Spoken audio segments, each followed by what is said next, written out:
right, welcome to Roundtable Marketing, the podcast where people who make marketing and people who buy marketing come together. My name is Nick. And I am Brian. Let's get started. So last time, of course, we talked about the audience journey. We and did. Today we're talking about the marketing roadmap. So just to give us a little bit of a refresher, Brian, could you remind me, because I'm so forgetful, what is the audience journey? Honestly, I'm shocked at how easily you forget these things. But for the sake of you and for the audience, I will go back. Thank you. So let's take the big picture here. So your goal as an organization is you're trying to intersect with the important audience that you have out there. And so that's where your communications are going to do. Your communications are going to help you find those connections and actually help you make that relationship, because relationship is supreme. So the first thing you're going to do is you're going to figure out who that audience is. Well, how do you do that? Well, you need to at least understand at the very beginning what their journey is. And so understanding that audience journey is going to help you then be able to make the interactions you want to make. So the analogy I like to use is every morning your audience wakes up and they're going to go out their door. And they're going to go on that journey. They're going to go on that journey through time. You want to intersect their journey. So how do you do that? Well, the first thing is awareness. They need to understand who the heck you are. And what does that mean? It means you're providing them with information, education, and promotion, and actually getting them to realize who you are, understand your brand, and understand the things you're offering. That jumps into the analysis phase. And the analysis is all about value matching. It's finding that fittedness between your value propositions and the values that they have as an individual. So connecting those two things together, they are going to look at your marketing. They're going to look at your collateral and they're going to say, yes, these people get me. They understand and they're providing something that I would find value in. That jumps into the action step. So they're ready to take the plunge with you. You know, in the ABCs of action, they're either going to apply, it's a job seeker, they're going to buy, meaning they're a potential client or customer, or they're going to comply, meaning it's internal corporate communications, and they're actually going to do the thing you're telling them to do. So they're going to take that action step. When we talk about a call to action, we're talking about this is what's going to happen. They're going to take that action. So then we come out of the action, and then it gets into adoption. This is what you provide. This is the service that your business does. This is the relationship that you keep going on an ongoing basis. This is the way that you service them and take care of them, and you deliver the work. You deliver what was on the other side of that action so that they can then become your stark raving fans and they can advocate for you. They can help other people come back to you, including themselves, because you've made sure that you're relatable, reliable, and referable, and you can be advocated for. And so that's the 5 steps of the audience journey: awareness, analysis, action, adoption, and advocacy. Understanding that piece of the audience journey is one of the clearest and easiest ways to try and figure out who your audience is before you actually begin your marketing process. Well, that's, I think, key to figuring out your marketing roadmap, because the audience is such a big part of that. We had a conversation outside of the podcast. I know that's not something we're supposed to do. We're not supposed to talk at all outside the podcast to keep this as fresh and informative as possible, but we did. And we talked about some fictional and real-life examples of brands who understood their audience journey and used a marketing roadmap, even though they may not have called it that. We had 2, I think, kind of bad examples in Prestige Worldwide from Step Brothers. That's a good. And the hula hoop. Prestige Worldwide is not a bad example of anything. They are bad at marketing, but I would say That's fair. I think they didn't understand their first audience, but they understood their final audience, which was me. And so I connect with Prestige Worldwide. So that's something that's good And for me. I think it's fair to say they were true to themselves. Yeah, for sure. For sure. They were as fake as they could be, which was true to themselves. We talked about the hula hoop from Hudsucker Proxy, which Also, may not be something terrible. I mean, it's a terrible example because it's you and me, which I've never even seen the movie. I just know about it. So I'm pretty sure you and Tim Robbins are the only people that have actually seen the movie. So but is it a good example? I'm sure. I think the nerds out there probably are like really excited about us speaking about the Hudsucker Proxy, but again, I don't know if those are the best brands to use if we're talking about somebody Probably who gets not. it. Maybe we should like make one up. I tell you what, though, I found one I think you might be interested in. Okay. And also a fictional brand. All right, let's go. it's a fictional brand. Could you give me a guess as to what it might be? I saw it and I thought Brian. Oh gosh. I mean, you know, I spend a lot of my time reading fantasy novels. So the brands in there are like really, really off. It's like it couldn't be one of those. So I'm thinking, Well, like, this what one, would you see if you saw Brian and thought, I really want Brian? This is what he would be into. Probably something from Black this Mirror, which kind of scares me. But yeah, go ahead. it's not from Black Mirror. Okay. It's something that does kind of reach across into reality. Willy Wonka's Golden Ticket Oh campaign. my gosh! For those just tuning in, Nick knows a fact about me, which is my favorite movie is Willy Wonka and the Chocolate Factory, starring Gene Wilder, of course, not Johnny Depp's, which is not even called that. So I'm in. Let's go. I love this. Yes. Okay, so talk to me about Willy Wonka because we've already covered the audience journey. Yeah. Well, I mean, okay, hold on, because now Charlie Bucket, okay, he's a kid. He's living his life. He's gonna walk out that door, and his mom with voiceover is gonna sing "Cheer Up, Charlie" as he's walking out the door, trying to reach him. Okay. So awareness. Is he aware of who Willy Wonka is? He's formed awareness. Why? Everyone knows who Willy Wonka is. He's the candy man. And then, so then Charlie's going to go, he's going to want to engage with Willy Wonka. And he hears the story, though, that he was not aware of. There's an opportunity to take a tour of Willy Wonka's Chocolate Factory, one that was closed down. And nobody ever goes in. And nobody ever comes out, right? But he becomes aware that, yes, there's an opportunity to go in. They make a big announcement. So they build that awareness, right? And where are they doing that? They're doing that through public channels and getting out the door, right? So then Charlie says, is this something I want to do? Of course. He loves Willy Wonka. So he's going to do the analysis, but he's also going to like understand like what it would take. And he's going to go, you know what? I really can't even do this. I wouldn't even be able to do this, but I'm going to try, right? And so what does he do? His grandparents, they buy him the chocolate, right? He tries to take that step of action with that purchase and then makes through, but it doesn't happen. He doesn't even take the step of action he really wanted to take, right? You know, because what are the chances that Charlie Bucket would find the last golden ticket? And It's let me not just even call possible. out, like, what an authentic connection to the audience when Charlie's grandparents, even though they're all stuck in the same bed, they knew that he would respond to this, and this is something he'd be interested in. They understood it. Now, saying stuck in the same bed, as we saw with Grandpa Joe, is, I mean, was he really stuck? Because he seemed fine after that. But I'll just assume that it was the magic of the Willy Wonka bar, not him being a lazy good-for-nothing while everyone worked for him. But so what happens? Well, he takes that step of action, but it doesn't work. But then he's walking and he sees the golden coin in the sewer. He pulls it out. He buys that bar of chocolate. And what happens? He then now wins. He's got the golden ticket, right? So the adoption process, this is a smooth process. It's easy to adopt when Willy Wonka's delivering on the service of giving a simple factory tour.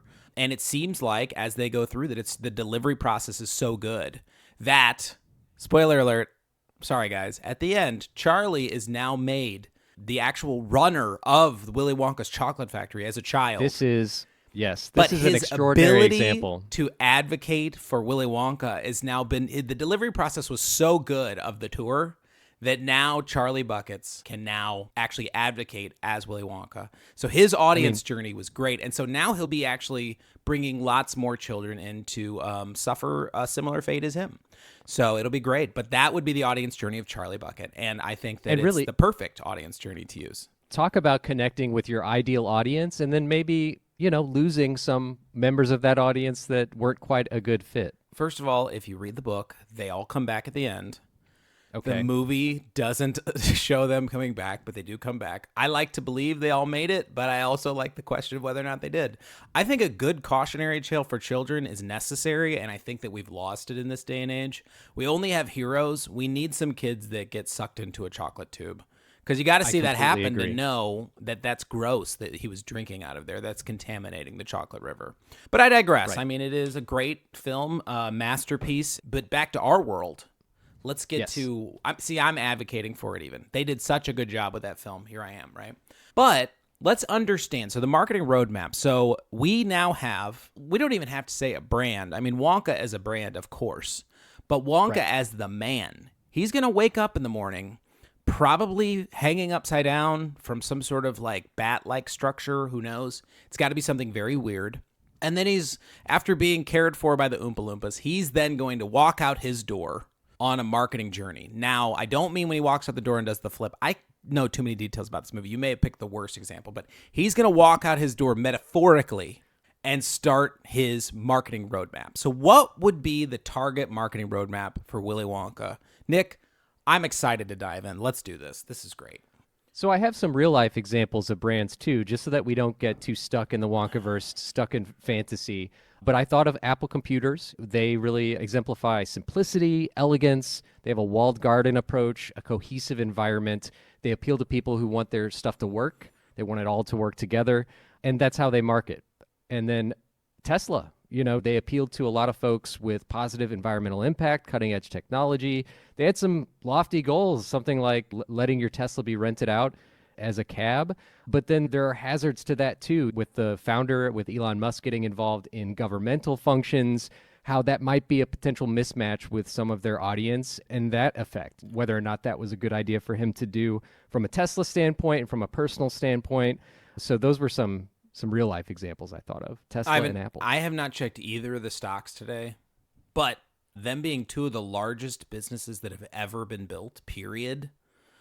It's like, well, did they get it? I'm like, well, I mean, they won the game of business. I don't know if they won the game of audience, but they definitely won the game of business because both of those businesses are extremely successful. And both considerations about both Apple and Tesla are around two businesses that have clear brands that people identify with. They're one of two brands. I can only think of a couple more that I know people that have gotten tattooed on their bodies, right? So like that's crazy. And so when you talk about a brand standpoint and you say, well, like, how do we push through that, even that first step? Like, we've got to make people aware of our brand. Both Apple and Tesla are almost ubiquitous around the world. You could ask anybody, as long as you could speak their language, have you ever heard of this brand? And the answer would be yes. So moving people through the awareness factor, I mean, they've done at least that. And then, as you were mentioning too, and both of those brands, because as much as when we're recording this, there's a lot of controversy. Both of these brands have had a ton of controversy for a very long time. They really have. Right. And so when we get to the value matching piece of things, you go like, well, yeah, I mean, like, are they providing value above and beyond? And so you as a brand being able to communicate value is really important. But when we take it out of the real world examples and bring it into pure imagination, Wonka, on the other hand, he was a ubiquitous brand in the world, and yet every single person in the world wanted to be a part of what he was doing. And there was naysayers who pretended, but really everyone wanted to be a part of it, right? So his value matching and what he was providing, specifically with the tour, was so high, right? And so for thinking about the way a business can compare themselves is like, should I try and compare myself to a totally fictional, made-up fairy tale of a story?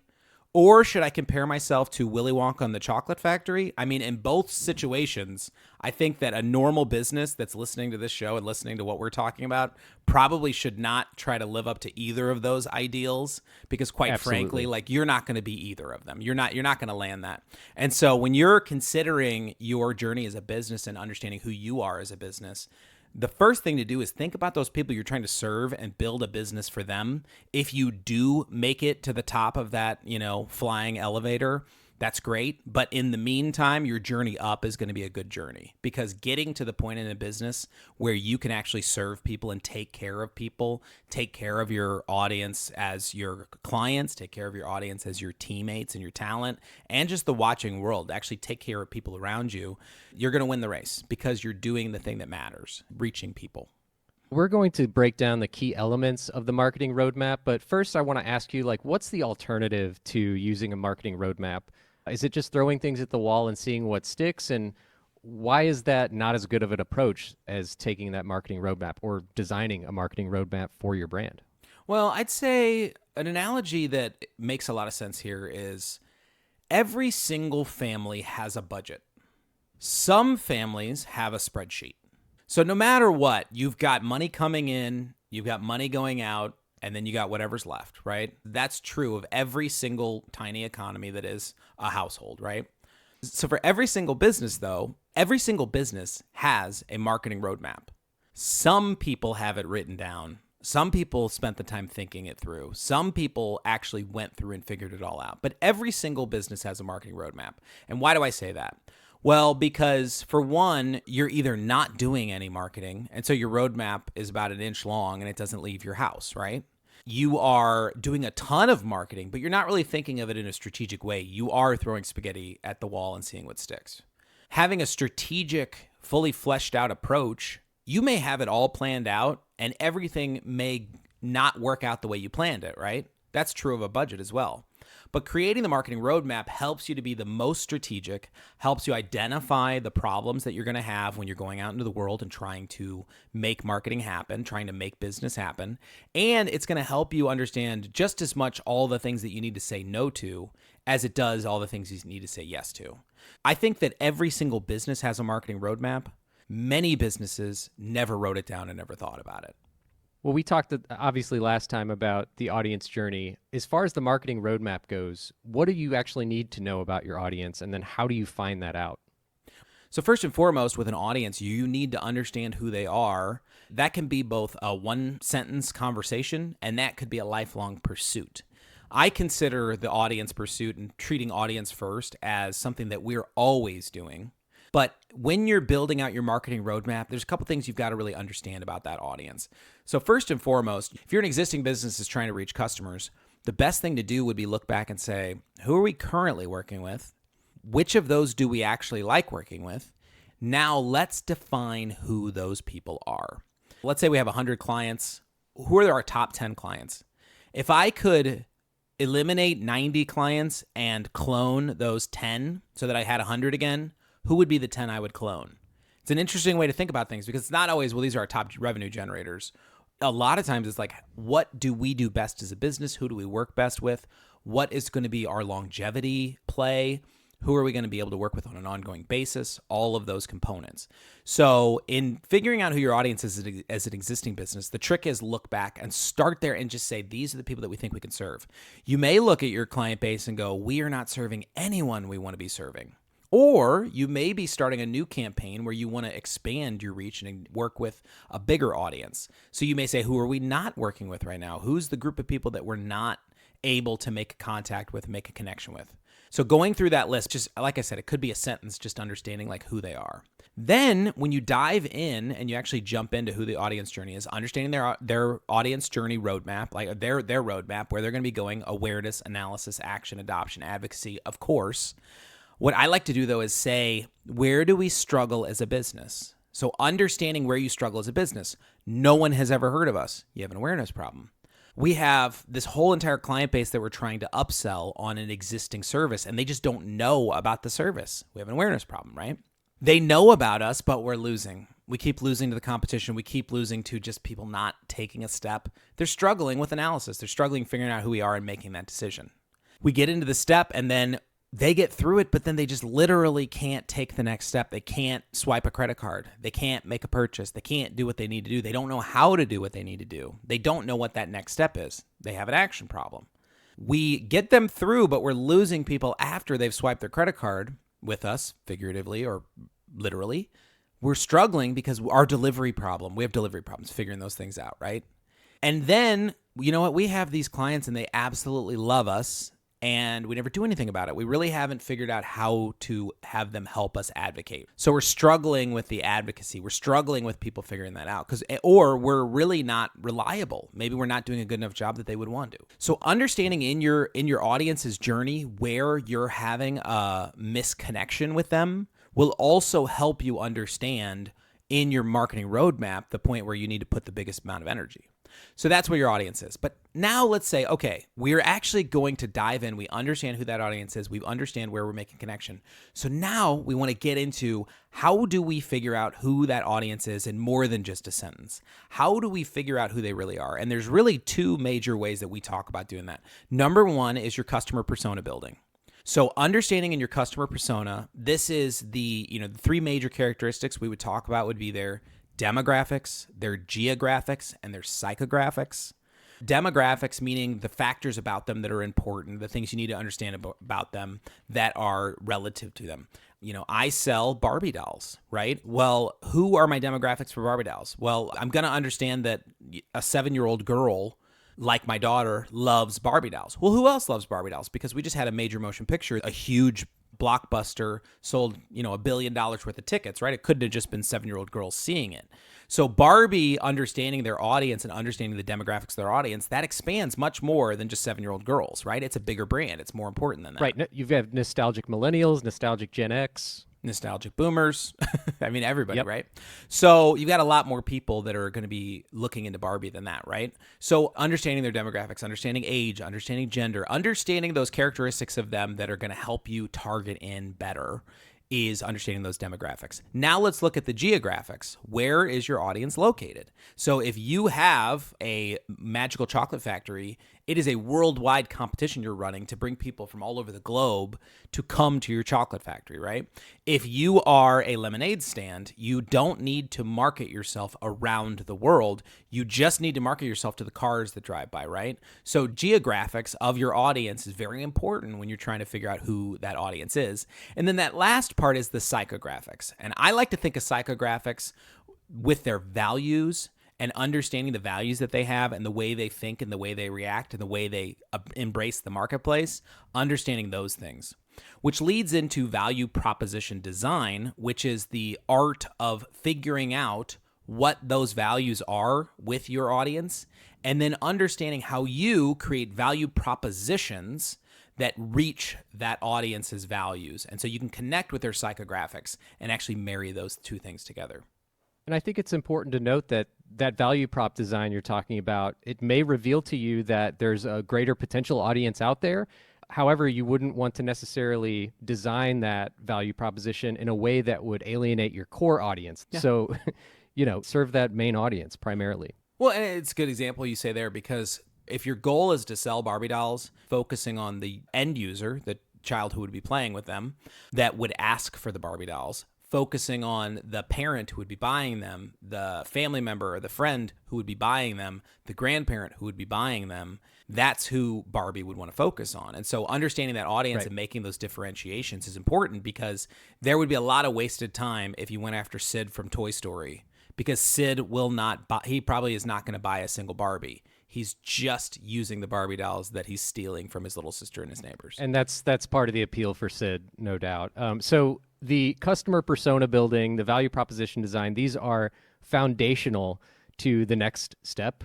So one thing I want to say about value proposition design is, in getting into value proposition design, there are really three major components and two different sides. So on this side of the table is the audience themselves, right? And they have three things that they've got going on. And when you think about it, the first thing is the jobs that they need to do. These are the things that must be done for them to fulfill their role. So when we're talking about a B2B business, what they're going to need to do is their jobs. A lot of times it's your job, like what you need to do for a job. So for us right now, we're using an awesome platform called Descript, and Squadcast is particularly the way that we're recording it.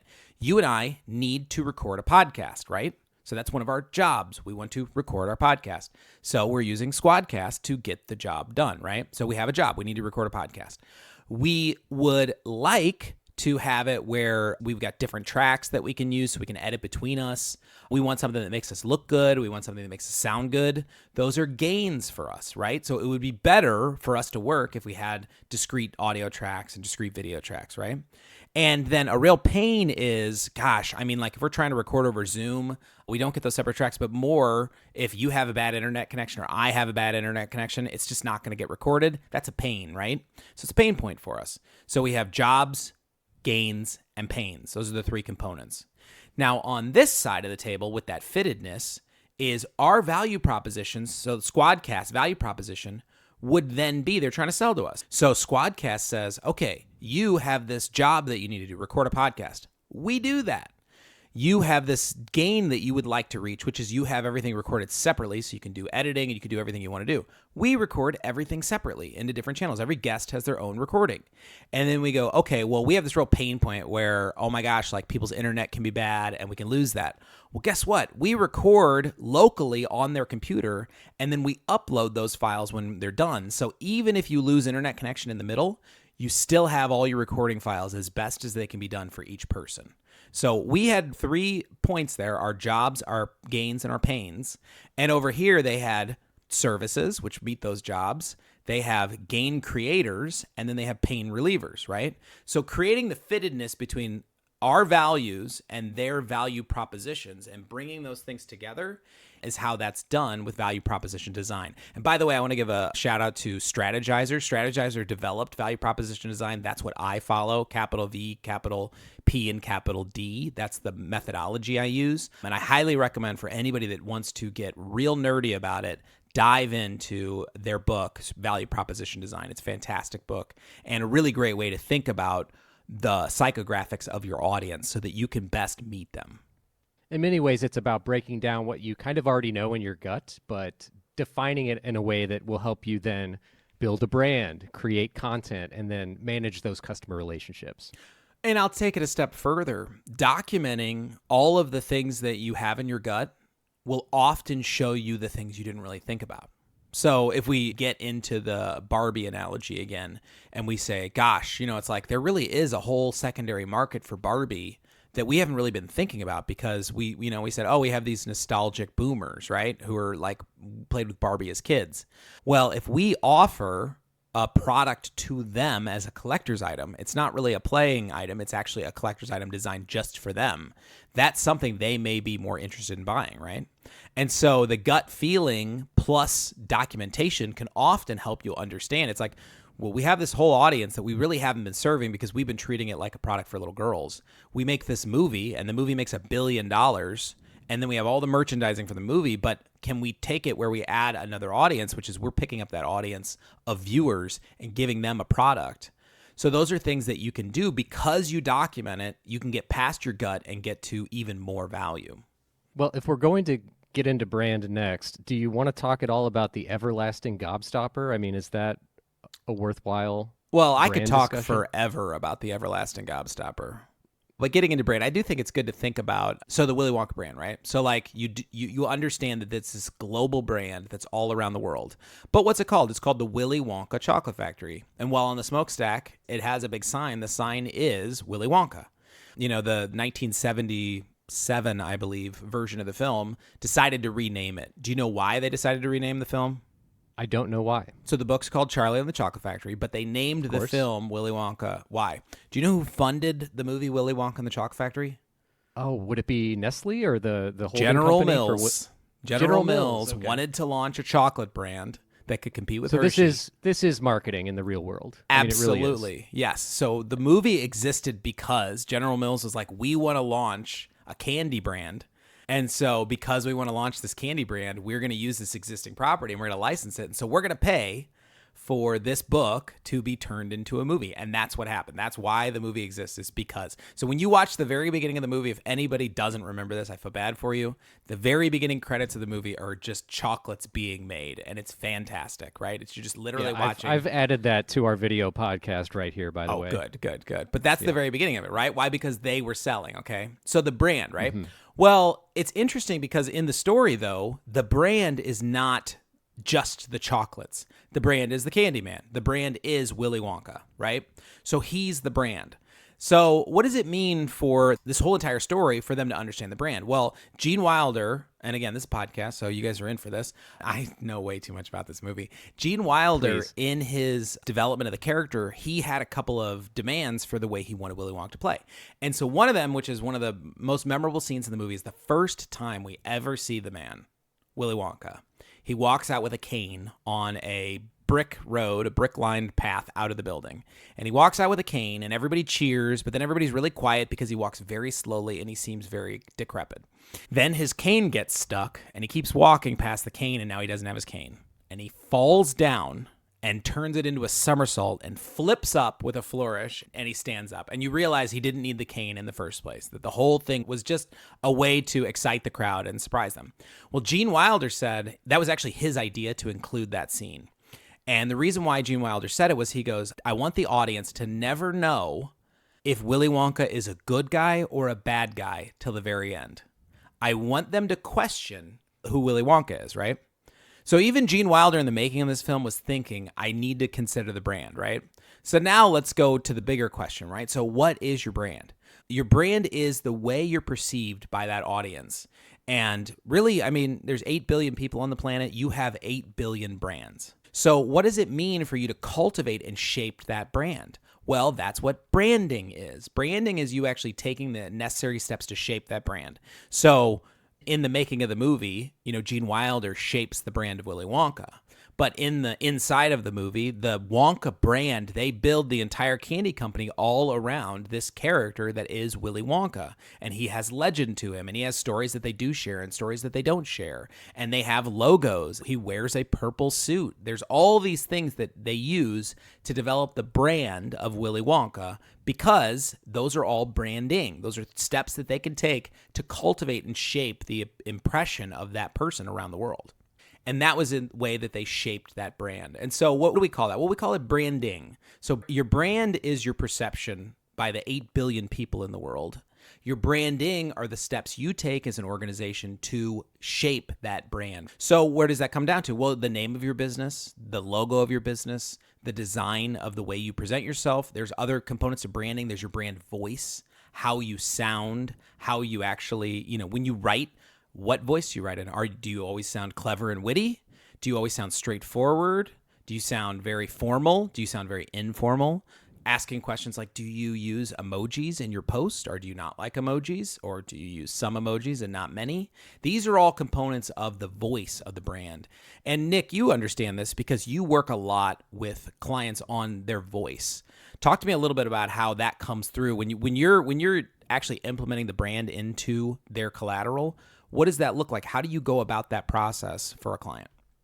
It just all has to make sense. There has to be harmony with what they're doing. So, for instance, if someone offers a product or service like healthcare, you want that tone and voice to be confident, to be welcoming, to be knowledgeable. You have to consider what the audience is looking for in a given service. And so, yeah, if I'm looking to buy candy from a magical chocolate creator, something like Everlasting Gobstoppers is a great brand because this thing lasts forever and stops my gob. I mean, that's appealing to me. Yeah, well, and I think also the most disappointing thing for every actual child in the world is that they watch the movie and then they buy Gobstoppers, Everlasting Gobstoppers, yes, and they're not and everlasting. They don't last. They don't.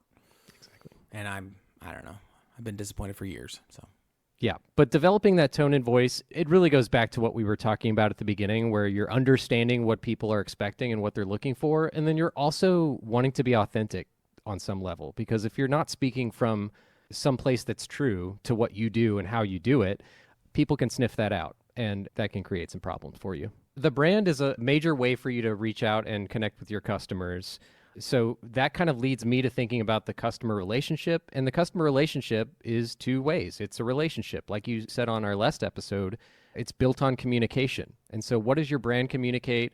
What are people expecting from your brand? And then how are you capturing feedback from your audience? How do you know that that brand is connecting in the first place? And that's about customer relationship management. Yeah, and I think customer relationship management, CRM, as we'll call it, for a system, but that fits into a bigger piece on your marketing roadmap. And that marketing roadmap is what we call your owned platforms. So your owned platforms are the things that when you change them, they change. When you don't change them, they don't change. That's your own platform. It's your own sandbox. And so what are the two major components of that? Well, number one would be your CRM system. So the repository in which you capture the client relationships, the way you capture that. If you were a nonprofit, it might be your donor relationship management platform. If you're working with hiring, you may use, talent platforms. Like it's not always called a CRM, but ultimately it's that piece where you're actually databasing all that information, you're storing all that information, your lists, your groups, and you're keeping it all in one spot. And then comes in your website. That's the other piece of your own platform. And a lot of people, when they think about their website, don't really consider it for what it is. It's the place online that you control. No matter what, once people get to your website, you can make it shaped the way you want to shape it. And so because of that and the amount of technologies that you can connect to your website ends up being a center point of your entire marketing plan and your marketing roadmap. It's often the first impression for your brand. It's often the place that people find you. It's often the place they can experience the most of you. So your website as an owned platform is very important to your marketing journey and is a place that facilitates the action steps you're going to be taking. But how do we actually do that? So you actually have to have some tools in the toolbox to do this stuff. And for me, that's where content fits in. And content is strategy and it's stuff. You're creating written content, you're creating video content, you're creating pathways to communicate to your audience, and you're doing so with a strategy that fits into this marketing roadmap. So, how do you use your owned platforms to deploy content? How do you develop content? And then we can talk about organic and paid after that too. Absolutely. So, your own platform for content, it is the place where your content can live in any way, shape, or form you want. So, being able to provide the blog version of it, being able to provide video to your clients. This podcast lives on a website as show notes, and you can listen to it there, right? So all those things, they all filter into your own platform. So your own platform is a place where your content can live.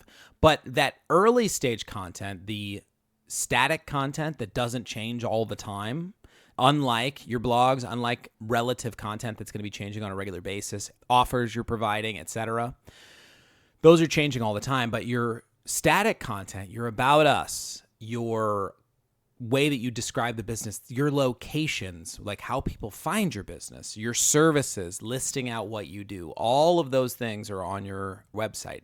And it's the best place for people to find out who you are and really do that deeper analysis of what you got going on. So that's where that content can live. And a lot of times that content that's on your website is what's going to usher them into a clear call to action with complete control over the call to action on your website, because you can build any funnel you want. You're not stuck with the only call to action options that other non-owned platforms provide for you. You can actually build the funnel that you want to build on your website and build it through so that people can take that action step and make that conversion. I'd love to provide a link for our listeners, our watchers, to take a look at our marketing roadmap graphic just to have a better understanding, or if you wanted to follow along with some of these concepts, because I think about the alternative approach, not having it figured out in this kind of strategic way, which would be, well, I guess I got to run some ads. I guess I should do a blog. I don't know. I heard about blogs. Compare that to the approach of using a marketing roadmap and fitting things in where they need to fit and making sure that they actually serve your overall strategy. Yeah. If you say, hey, I want more clients, I'm going to make a blog. And when you look at the marketing roadmap, no one's ever heard of you. Guess what? Your blog is not the way to get there, right? Now, you may say, well, gosh, I'm going to do an organic blog that's going to allow for better search engine presence, and our clients have strong search intent. That would help you make the decision because you're still at an awareness level, right? Or the opposite. Gosh, we've got tons of traffic, tons of customers already. Let's go run an ad. And you're like, why? You don't need to run an ad. You have awareness. You have people that are paying attention to your brand and paying attention to your offer already. So you don't need to advertise it. You don't even, and there's no intent out there. Like, you may just create content and then using the channels, using your distribution channels that you already own and already take care of, you may provide them with that information through those. So understanding the marketing roadmap also helps you make better decisions about the types of marketing that you can take and the steps you're going to take when you're trying to reach your audience. You talked about your owned platforms, obviously those including your website. The sign out front is an older example of an owned platform. But we also talk about organic versus paid, and it's really not versus, it's more like and. So tell me about how organic content and paid platform content are different and how they work together. Right. So you're building out this amazing content, and then you put it on a hard drive and you never do anything with it, right? Maybe you put it up on your website and you get the value of when people visit your website. But the problem is nobody's coming to your website. Why? Your owned platform is your sandbox. It's the thing you own, right? If no one comes to your sandbox, it doesn't matter what you have in there. You can have the best toys in the world. Nobody's showing up. So the organic platforms and the paid platforms, those are other people's sandboxes. And so organic platforms are the places where you can bring traffic to your business in other people's sandbox. So what does that mean? So think of search engine, Google, Bing, whatever people use these days. I assume that. But there's also the idea that people are going to be searching for you now through AI, through Claude, through ChatGPT, etc. So there are ways that you're going to be showing up, but those are search engines, ways that people are looking for things like you. They can find you through them, right? Then there is also social media. So social media is where many, many, many, many people are playing. They're in that sandbox every day. It's where they spend their time. So how do you reach your audience there through social media management and actually show up in that sandbox? And then there's another one, is email marketing. There's another place where it's a sandbox. No one owns email. Everybody has their own inbox. The way the technology works is very strange, and it is what it is.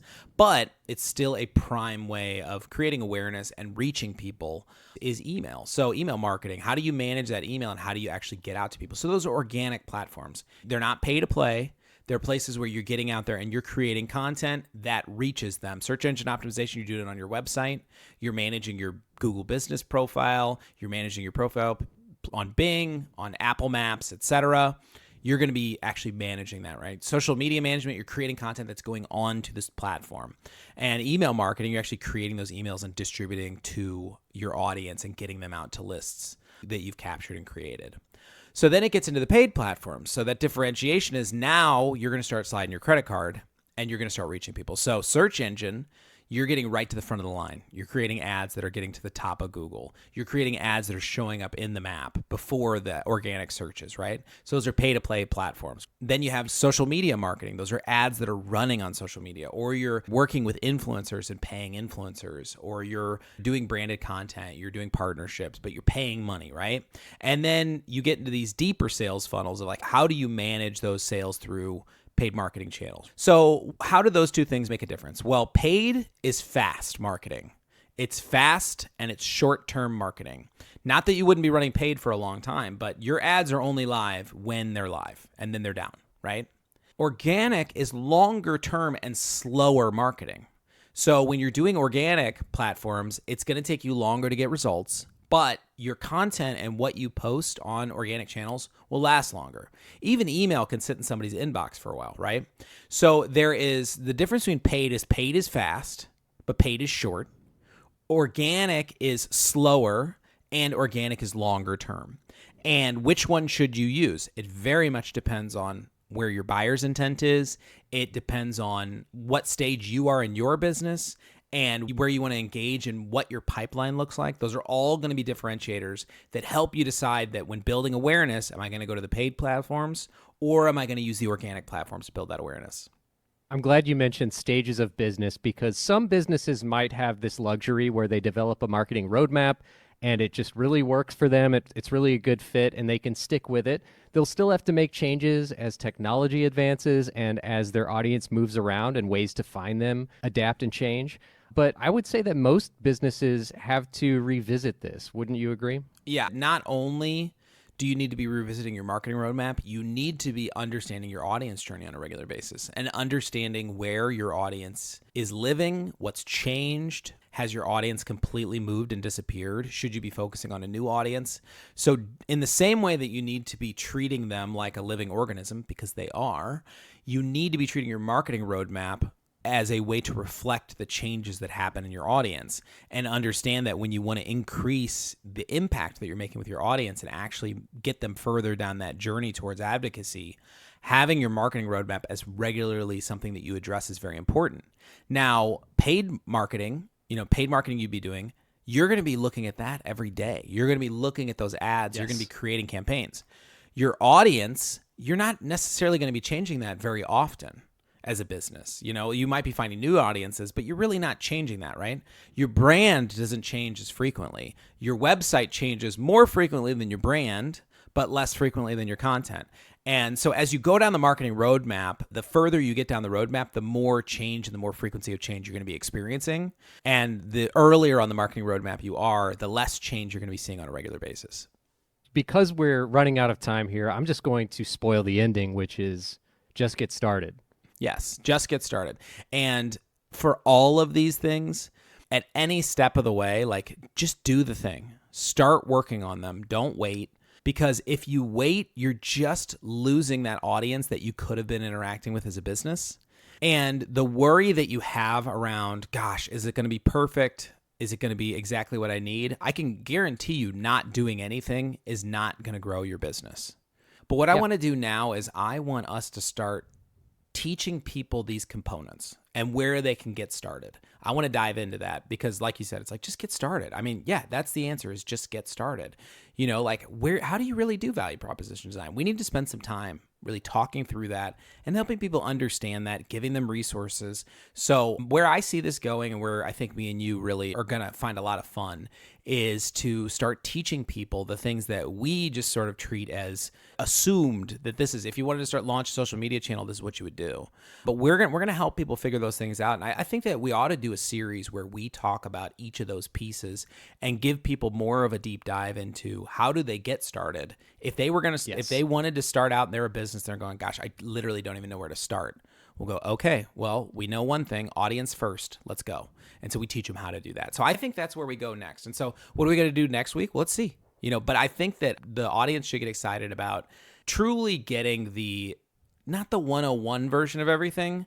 This is more like, how do I sign up for class version of everything to get started? And then we'll go as deep as we want, and they'll have the 201, 301, 401 version, but they'll also know what it takes to write their name at the top of the test. That's exciting. I like that. Our theme for the next time we get to talk is basically the conclusion of this discussion, which is, okay, we've laid the groundwork. We've talked about the audience journey and the marketing roadmap. Now what?